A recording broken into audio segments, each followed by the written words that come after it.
Hey guys, welcome to the Liberal Hive Mind, a channel solely focused on exposing the abundant hypocrisy of the left. Oh, how pathetic this is. There's a video that recently popped up on my X timeline of ex-Trump attorney Michael Cohen, or should I say more accurately, disgraced former Trump attorney Michael Cohen, groveling and begging, literally begging, and even confirming publicly that he requested for or filled in the application for a presidential pardon from Joe Biden. He's going to the media begging that Joe Biden pardon him before the Trump transition. And this right here, it basically tells you all that you need to know. It's the quiet part essentially said out loud that this is basically what it was about since day one. Let me show you guys exactly what's going on. So let's roll the tape. Well, exactly like I told you, professional instigator Michael Cohen is making headlines again, and this time it's not for a new tell-all book that he's trying to sell, or it's not him promoting one of his new TikTok endeavors. No, Michael Cohen is just straight up saying it. He's begging Joe Biden for a pardon. Regarding the pardon, yeah,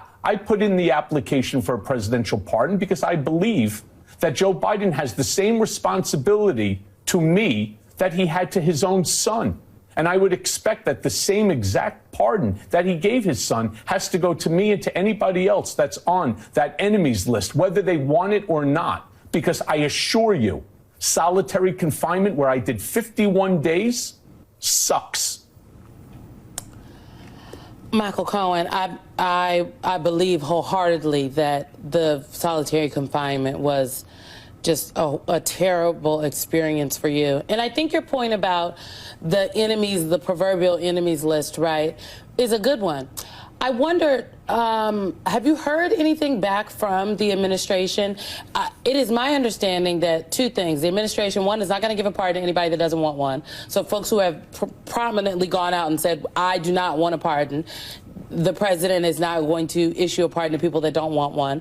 But two, they'll change their mind when they're sitting behind closed doors. That I can assure you, they're going to kick themselves in the backside for that one.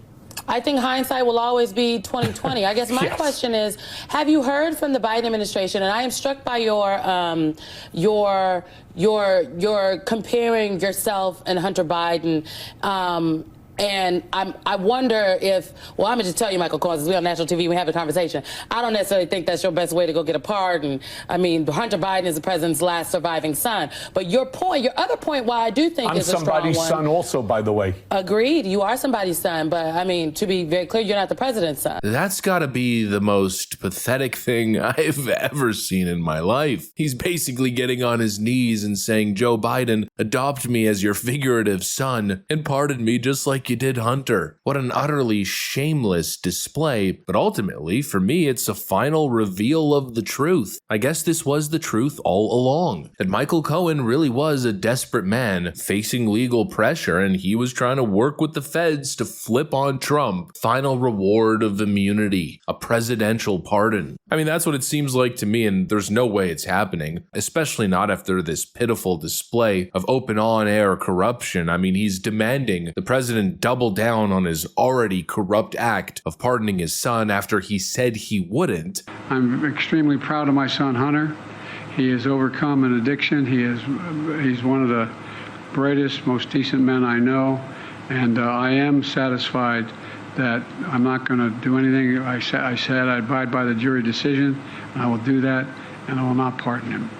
Yeah, there's just no frickin' way that's happening, and so I guess Michael Cohen's gonna be left with one option and one option alone, now begging Donald Trump for a pardon, which he said he would never do, by the way. I've never asked for, nor would I accept, a pardon from President Trump. But honestly, at this point, I'm convinced that Michael Cohen would do literally anything to get this presidential pardon that he's been so desperately seeking. And so I really wouldn't be surprised if the next low act is taking to Fox News to beg Donald Trump for a pardon, because that's exactly who this guy was since day one. A leech and a grifter. And now basically the proof is played right in front of our eyes. And really, I want to build on the concept of corruption here, this open corrupt act that I mentioned earlier, because that's really how I read it, It's like a look into the rot of the system. How it seems there's people who operate in this Washington system. This belief that you should be rewarded with corrupt political favor because you helped the party craft a narrative. I gotta tell you, it's just so ugly. And again, it's showing me the rot. how everything's been politicized, and how especially the justice system is being weaponized, and in this case, involving multiple different layers. Michael Cohen became this prop, this legal tool that was used and weaponized against Donald Trump, and there's also theories that Michael Cohen engaged in his own plot, colluding with Stormy Daniels to create this hush money payment that could then be used to hang over Donald Trump's head, because allegedly Michael Cohen needed something, some sort of leverage, to get himself in the next Trump cabinet. And so you got multiple elements here, potentially showing corrupt actors using the legal system to either destroy their opponents or to control people as props, essentially holding blackmail over them. It's also dark and twisted and ugly, and here is the ugly truth playing before us. A desperate man who was used and abused, and now that the plan fell through and it all fell apart, and Donald Trump in the end rose up the victor and is going to be president of the United States, this guy's on his knees groveling, begging his handlers for a pardon. I don't know, I'll tell you, a pardon. It's hard to even think about the word forgiveness after what we've seen transpire over the last couple of years. You know, this guy was at the core of the whole Stormy Daniels thing. He was the one who put it on the books and made it dirty, then flipped and joined with the feds and tried taking down Donald Trump, thinking he was on the winning team, thinking he was with the establishment and they could never be stopped. And you know, the whole criminality issue behind the hush money payment, the FEC looked at it back then and they said that there was no criminal wrongdoing. It was a dead case and they brought it to life. And it wasn't a holy resurrection. No, it was a total abomination. The case was undead. Alvin Bragg brought this hush money case, even though there was no crime committed and he had no jurisdiction. And Michael Cohen went with it. He played along, he testified, and he tried to put a man in prison in an effort to stop him from becoming president. And now he wants a pardon. I don't know, maybe he was looking at that Biden Presidential Medal of Freedom ceremony that they were doing at the White House, and he was looking at the group of partisan goons that Joe Biden was celebrating, and he thought he should have been invited or something. I don't know if this guy has deluded himself into thinking that he's done something positive or done something good. Michael Cohen was a cog in the machine that tried to overthrow a U.S. election. He shouldn't get a pardon. He shouldn't be celebrated as a hero. He is the face of corruption. He's the face of Washington two-timing. He's the face of everything wrong in the system. One of the many faces of this lawfare and propaganda campaign that played out in front of us, and he might just be the latest victim of the Trump curse, actually, if you think about it. Michael Cohen, you've completely disgraced yourself, and please do the world a favor and stop with the TikToks and stop showing up on TV. Anyways, that's pretty much what I got for you guys on this one. Hopefully you enjoyed the video. If you did, make sure to leave a like and possibly subscribe. Thanks for watching, and I'll see you on the next one.